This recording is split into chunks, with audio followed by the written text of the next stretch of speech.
What's up, sneaker gang? I've officially decided sneaker gang is the name I'm gonna give you guys. So what's up, sneaker gang? All right, today is the first podcast where I'll be going in depth on the shoes that I first purchased, how I bought them, what I think about shoes before, what I think about shoes now, and just kind of like just talking to you guys about the journey for real. But yeah, without further ado, let's get into the video. Is that what I'm supposed to be doing? Oh shit.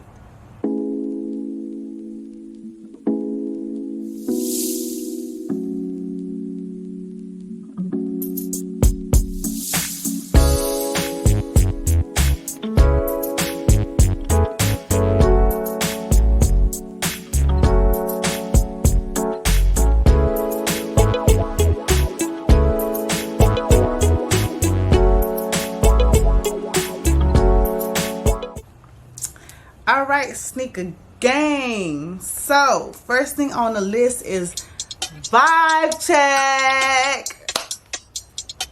What's vibe check?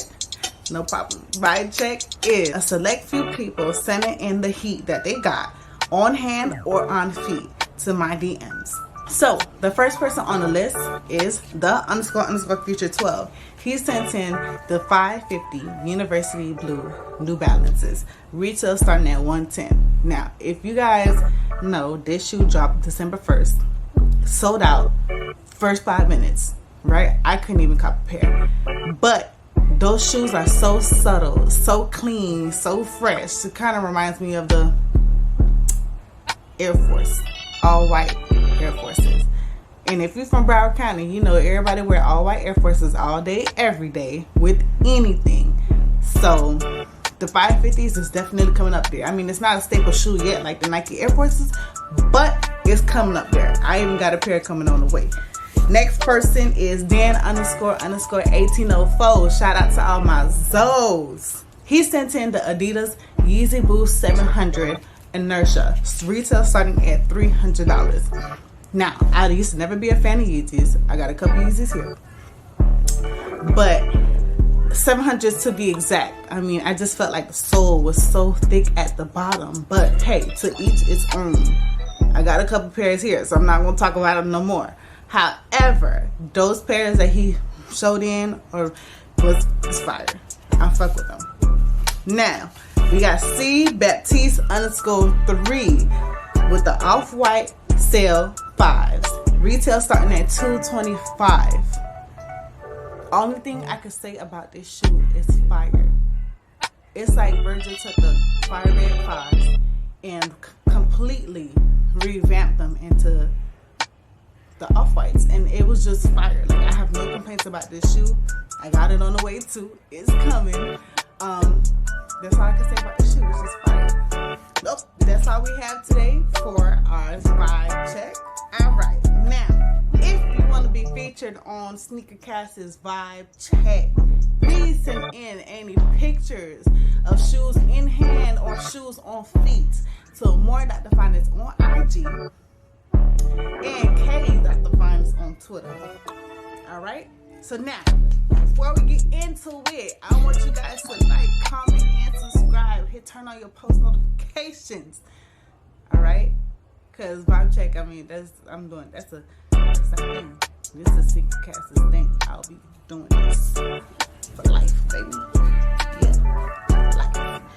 Anyways, next we got upcoming sneakers. Sneakers that we have is the Nike Blazer Low Jumbo. Retail starting at $85 and it's dropping on Christmas Day. If you had Blazers in middle school, shout out to you. But I'm not a fan of Blazer Lows at all. The only difference of regular Blazers and the Blazer Jumbos is the fact that the Nike check is just huge. It's just ridiculous huge. Dropping on the 27th, retail $150 is the Air Jordan 1 Low SoFly.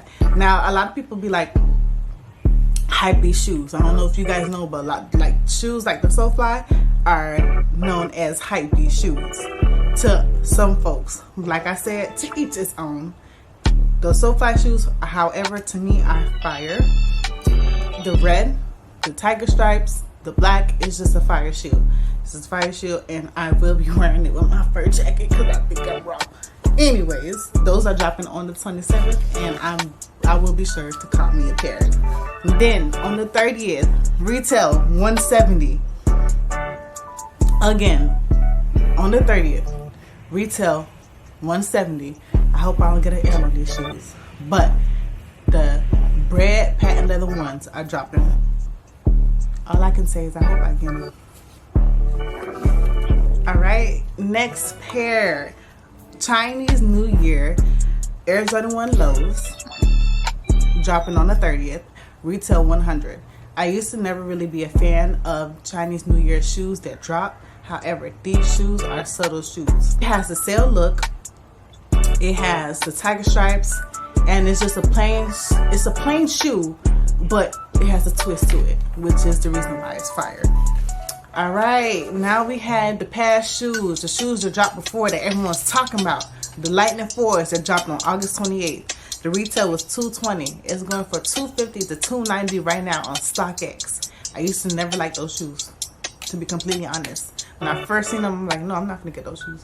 But then when I saw them on hand, on foot, I was like, dang, first of all, it's not yellow and black, because yellow and navy blue. Second of all, okay, so-and-so got them, I want them. I'm not even finna lie to you. That's really how I was like, okay, yeah, they got them, I want them. And those shoes are actually really fire. They're really fire. I kind of underestimated them when I first seen them. I'm never underestimating the shoe again. On December 11th, the Cool Gray 11s dropped. $225 was retail price. On StockX, it was going for $240 to $370. The only thing I can say about this is complete difference from the shoes that dropped in 2011. Cool Gray 11s that dropped in 2011. Complete difference from what dropped last week. I'm talking about a difference in stitching, a difference in detail, a difference in color, a difference in sewing. It's just a complete, it looks like two different shoes, honestly. Now, Cool Grays and honestly any type of 11s with icy sole are the only shoes that I would say you can still rock with a yellow bottom. You can still rock with a yellow bottom. Those shoes are fire. I got them coming in the mail. All right, stay tuned on how I rock those shoes on Instagram. On December 18th, the Air Jordan 1 Retro Handcraft was going for $170. Now on StockX is going for $190 to $245. But if you really think about it, those shoes look just like the Biohack shoes. The only difference is those are content colors, calm colors, soft colors, compared to the bold and bright colors of the Biohack shoe. The same pink, same green, same brown, same concept, same shoe. It's just different stitching, different colors. Those shoes are fire. I don't have those coming in the mail. I will soon. All right, last we have the Air Jordan 1 Atmosphere. The only thing I'm gonna say about this real quick though, why are they called Atmosphere? It's a pink and blue shoe, and supposedly a pink bubblegum piece on the bottom of the shoe. So why is it called Atmosphere? I mean, when you hear atmosphere, you think about space. I don't understand that. I never will understand that. And Nike, I think you messed up on that one right there, to be completely honest with you, but that's just my opinion. So they dropped on December 22nd. The retail was $170. Right now on StockX is going for $240 to $275. All right, underrated sneaker of the day. When I say underrated, I'm talking about shoes that already came out, shoes that no one is talking about, but shoes that are actually fire. Air Jordan 1 Element, Gore-Tex, Light Bone. These dropped on December 26th. They dropped for a retail price of $200. They're going for $200 to $350 right now on StockX. These shoes are fire. When I always say classic, content, calm shoes, I'm talking about a fire shoe that you can wear with anything. Light bone color, a sail looking color. Those are the colors that you could throw anything on with. And that really is the outcome of the Air Jordan 1 Element Light Bone. Those shoes are fire. No one's really talking about it because it doesn't have the best colors. No one's really talking about it because nobody else is talking about it. But I'm talking about it because it's fire. And I have those coming in the mail. So stay tuned. Alright, last but not least, it's time for my business shout out. So, black owned business, literally started from the bottom, now they here, is DaydreamVisuals.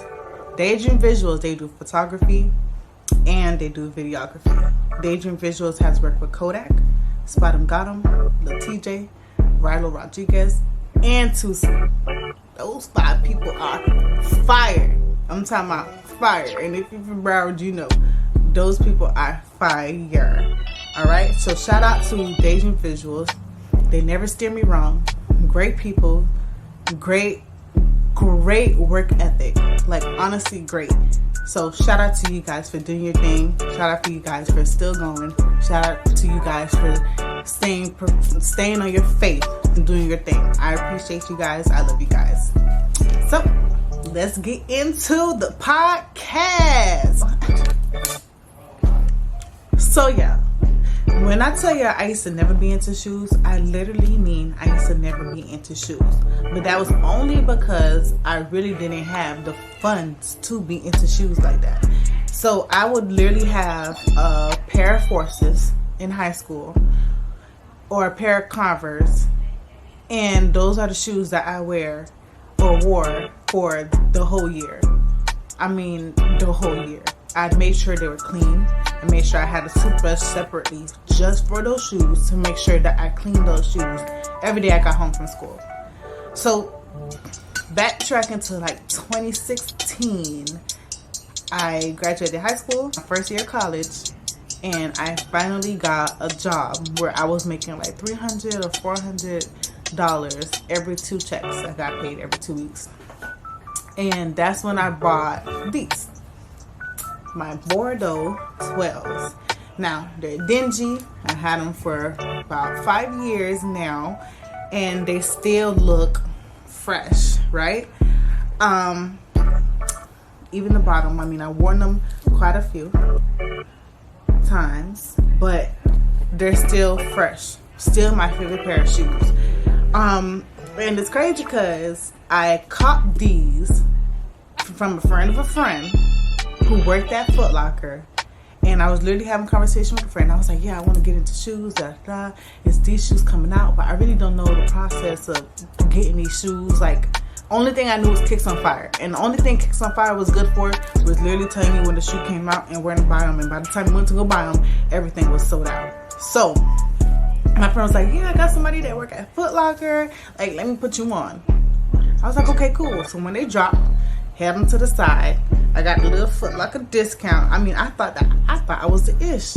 I really thought I was the ish until I lost my plug. I lost my plug, but at least I was able to get, after these Bordeaux, I was able to get my cool gray 12s, and I was able to get my red 9s. And then after that, it was just it from there. I was just collecting. But after those first 3 pairs of shoes, I just couldn't stop. I just kept buying shoes, and I lost my plug. So what I would do is I will buy the shoe when it comes out. If I got an L or if I got a W, depending on what I got, I'd purchase the shoe at that moment. And then after, if I didn't get the shoe, I'd go get them on resale, like StockX or Goat or Flight Club and stuff like that. So for me, to be completely honest, shoes was something that I felt like blended me into my society, really.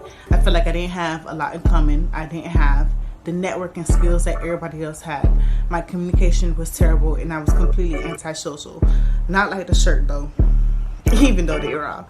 But I was just completely antisocial. So when I started wearing these shoes, I was literally having conversations with any and everyone. Like, I'd go to the mall, see somebody with some fire shoes. Oh, what are those? Those are nice. Da da da. From there on, I'd have that conversation. I'd have that contact with that person, and I still talk to them to this day. So for me, I was able to blend into society. I was able to make a fashion statement. I was able to really be myself with shoes. Now, I wear a size 9 in men, which is like 10.5 in women. But I'm also 5'10". So I'm a big person with big feet. Yeah, I know. So buying these shoes is actually hard. And shoes for me has always been expensive. I can't wear kid size, which means my shoes will always be over $200 or more. So I was just buying shoes whenever I was able to, really. And then every time I met someone with shoes, I was able to have a conversation. They took me out of my comfort zone. It took me from that antisocial corner, and I turned into like a social butterfly, but only with shoes. And that was the only thing that got me to speak, for real. Other than that, I just really had to overcome everything else just by blending in. After I blended in, I was able to blend in with others. So after those pairs of shoes, and after getting them and copping them and kind of being around the sneaker community for real, I went away for school, and I was just buying shoes because I was able to. I bought shoes. So I have a collection of shoes at the moment, and I'm still growing, but it's not to be like everyone else. It's to be myself, because that's what made me comfortable. And I was like, every time I see a pair of shoes, I'm like, dang, this is nice, and dang, I'm gonna get it. And when I say I'm gonna get it, I'm gonna get it. And it's just a thing for me. Like, a lot of people have art as therapy, music as therapy, social media as therapy, which is hard to believe, but it's true. And for me, my therapy is shoes. I don't have to purchase a shoe for it to be my therapy. All I have to do is really go looking at some shoes. I go on Kick Some Fire, or I go on Unlaced, which are both sneaker apps, and I just look at shoes. I read about the shoe, look at the history, look at where they come from, why this is the silhouette they made, and just whatever. And it's crazy because old school people gonna be like, it's literally the same shoe over and over and over again. I mean, it is the same shoe over again, but it's different. It's the same thing, but it's different. And what I mean by that is, yeah, you have a black and red pair, and yeah, you have a black and yellow pair, but each pair has its own experience. Each pair has its own history. So it's different, even though they technically look the same. I will buy 50 of the same pairs. I will buy 50 of the same pairs of shoes, but that doesn't mean that all 50 is the same, because that's ridiculous. I mean, I'm not gonna buy. Don't get me wrong though. I am a fan of buying the same shoe more than once. If it's dirty and you want to keep that dirty pair and rock that new one and wearing out, whatever, that's fine. Do I have money for that? No. Each pair I have is literally just one pair. But when I do get to that point, I don't see an issue of doing that. The apps that I use are StockX, GOAT, Nike, Flight Cub, Kick Some Fire, Unlaced, Champs, Foot Locker, Finish Line, Foot Action. I even use JD Sports. Like, I know it's ridiculous, but I literally have all those apps in one corner. And on drop day, I'm literally on all those apps, waiting in line, waiting to be next, waiting to get a W. I mean, that for me is just, it's, first of all, it's a thrill, it's an excitement on drop day for a shoe that you want. Even though I could just go on StockX and be like, yeah, I'm still buy it. But it's the thrill and excitement of being able to be like, yeah, I was a part of that. And even though I lost, or even though I got W, that's okay with me, because like, it was something that I liked. I mean, on the sneakers app, I watch videos, I watch designs, I watch constructs, I watch a whole bunch of people telling their stories about how they got to that point and why they got to that point. And it's awesome to see the perspective and the opinion of each person and why they do what they do, why they like what they like. And I mean, it's just them telling their story for real. That's interesting. So I want to share with you guys Complex Sneaker of the Year book forward by Mark Echo. From 1985 all the way to 2020, the last shoe in this book, I believe, is the Off-White 5s Noir by Virgil Abloh, his collab that he did with Nike. And I believe that was 2020. So yeah, this is the last pair of shoe in this book. Now, this book is interesting because it talks to you literally about the history, design, and the idea of the shoe, and how an idea started from this one small thing into a huge thing that just ended up being something that they'll always be able to come back from, because I mean, it's Nike and it's Jordan. You get what I'm saying? And I think that's interesting. It's interesting because, you know, like when you think about an idea, or you'll create an idea, and all of a sudden it becomes bigger than what it is. And I feel like that's what happened with Nike. Like, they do these little ideas, or have these little sketches, or design and construct these little things, and then it becomes something that's bigger than. So, I mean, I caught this book recently, but it's a really great read. I mean, that's also a great coffee table book. I mean, just look at it. But it's still really a great book if you're getting into sneakers, and you want to know more about sneakers, or you want to know the history and the hype behind it, really, because sneakers, how it was before for me, was literally nothing. And then what it brought to me after is literally amazing. Like, I've created so much great friends. I've created so much great opportunities. I've connected with a lot of people, and I've been able to kind of like share how I feel about my shoes to others. So that's it for me today, you guys. My name is Kay. This is Sneakercast. What I want you guys to do now is to like, comment, and subscribe. Hit the post notifications button so you know every time that I drop a video. Follow me on Instagram at more.thefinest, and follow me on Twitter at k.thefinest to know when I'll be uploading videos, to get updates from me, to see my sneaker highlights, my book highlights, anything that you want to see about me, about the creator Sneakercast. And love you guys, and stay tuned.